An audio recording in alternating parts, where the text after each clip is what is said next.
28 मई Sunday के दिन जब सभी लोग अपने अपने काम में मसरूफ़ थे, तभी शाम को ट्विटर और दूसरे सोशल मीडिया प्लेटफॉर्म्स पर एक सीसीटीवी फुटेज वायरल होती है। ये फुटेज थी एक मर्डर की। इस वीडियो में एक लड़का एक लड़की को बड़ी बेरहमी से मार रहा था, वो भी एक ऐसी खुली गली में जहाँ से लोग आ जा रहे थे। वो इस मर्डर को होते हुए भी देख रहे थे, पर सभी लोग इसको नज़रअंदाज करके आगे बढ़ रहे थे। वो लड़का चाकू से लड़की पर लगातार वार किए जा रहा है, पर कोई भी आगे आकर ना तो उसे रोक रहा है और ना ही कोई शोर मचा रहा है ताकि लोग इकट्ठे होकर उस लड़की को उस दरिंदे से बचा लें। लोग बड़े ही आराम से उनके पास से गुजर रहे हैं, उनकी तरफ देख भी रहे हैं, पर आगे बढ़ रहे हैं जैसे वहाँ कोई तमाशा चल रहा हो। वो लड़का पहले तो लगभग 1 मिनट तक सिर्फ चाकू से उस लड़की पर वार करता है, फिर पास पड़े एक पत्थर से उसके सर पे हिट करता है, और जब उसे लगता है कि अब वो लड़की मर गई होगी तो वो वहाँ से बड़े आराम से चलते हुए जाता है जैसे उसे किसी का खौफ ही ना हो।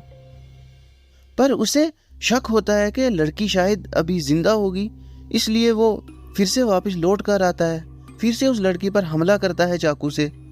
और जब उसे कंफर्म हो जाता है कि अब लड़की पूरी तरह से मर गई है, उसकी जान निकल चुकी है, तो वो वहाँ से बड़े आराम से निकल जाता है। इस पूरे हादसे के दौरान वहाँ से करीब 20 लोग गुजरते हैं और वो बस यह हादसा होते हुए देखते हैं और आगे बढ़ जाते हैं, पर किसी ने उस लड़के को रोकने की कोशिश तक नहीं की, जैसे ये कोई आम सा हादसा है। ये हादसा दिल्ली में शाबाद डेरी इलाके में हुआ। लड़की जिसकी मौत हुई है उसका नाम है साक्षी और लड़के का नाम साहिल बताया जा रहा है। साक्षी की उम्र 16 साल थी। उसके पिता मजदूरी करते थे और उसकी माँ एक हाउसवाइफ है। बताया जाता है कि उसका एक 8 साला भाई भी है। और दूसरी ओर साहिल की उम्र 20 साल है। वो एक एसी मैकेनिक है और वो एसी के साथ साथ रेफ्रिजरेटर और दूसरी भी घरेलू बिजली पे चलने वाली चीज़ें ठीक करता है। क्राइम तक की एक रिपोर्ट के मुताबिक दोनों की मुलाकात इसी मोहल्ले में हुई, क्योंकि दोनों इसी मोहल्ले के रहने वाले थे। और फिर दोनों में दोस्ती हो गई, फिर नंबर्स एक्सचेंज हुए, प्यार वाली बातें हुई। पर कुछ दिन से साक्षी साहिल से बात नहीं कर रही थी। साक्षी के घर के पास ही उसकी एक फ्रेंड भी रहती थी जिसका नाम नीतू है, जिसकी लास्ट ईयर ही शादी हुई थी और उसका एक छोटा सा बच्चा भी है। नीतू के हस्बैंड को कुछ दिनों पहले ही किसी केस के सिलसिले में जेल हुई थी, जिसकी वजह से वो घर में अकेली थी।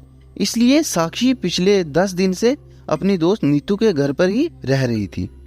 वो दिन में 1-2 घर के चक्कर लगा आती, पर रात को वो नीतू के पास ही ठहरती थी। 28 मई को जब ये सारा हादसा हुआ तो उस दिन नीतू के बच्चे का बर्थडे था और साक्षी उसी की तैयारियों में इधर उधर आ जा रही थी।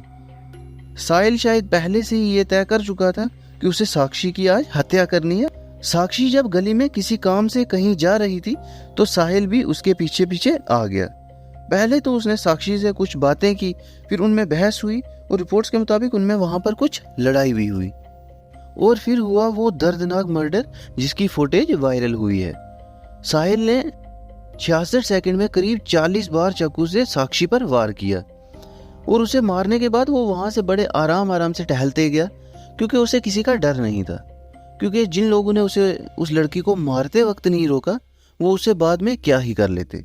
खैर, उसके जाने के बाद लोगों का फ्रॉड दर्द छलका और वो दौड़कर साक्षी के पास पहुंचे और किसी ने पुलिस को भी फोन कर दिया।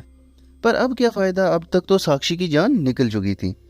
खैर, साहिल यहाँ से निकलकर घर तो नहीं गया, क्योंकि उसे तो पता था आज नहीं तो कल पुलिस को तो पता लगना ही है। इसलिए वो सीधा वहाँ से बुलंदशहर अपनी बुआ के घर निकल गया। पुलिस पहले साहिल के घर पहुंची, पर पता लगा कि साहिल रात से घर आया ही नहीं है। पर आज के ज़माने में कोई कहाँ ही छुप जाएगा।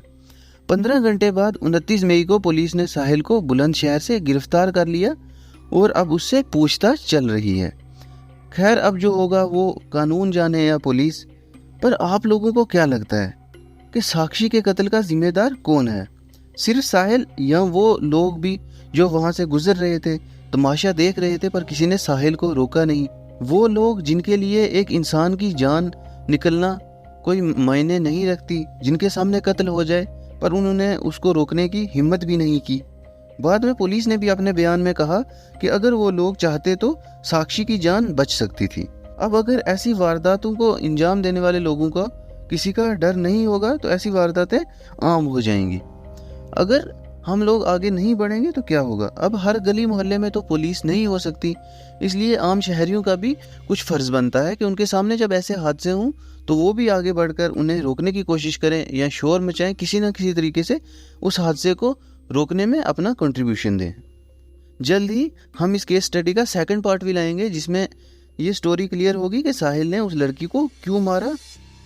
तब तक आप कमेंट्स में बताएं कि साक्षी की मौत का जिम्मेदार कौन है, साहिल या वो 20-25 लोग जो उस कत्ल के दौरान उस गली से वो तमाशा देखकर गुजरते जा रहे थे। और चैनल को सब्सक्राइब करना ना भूलें।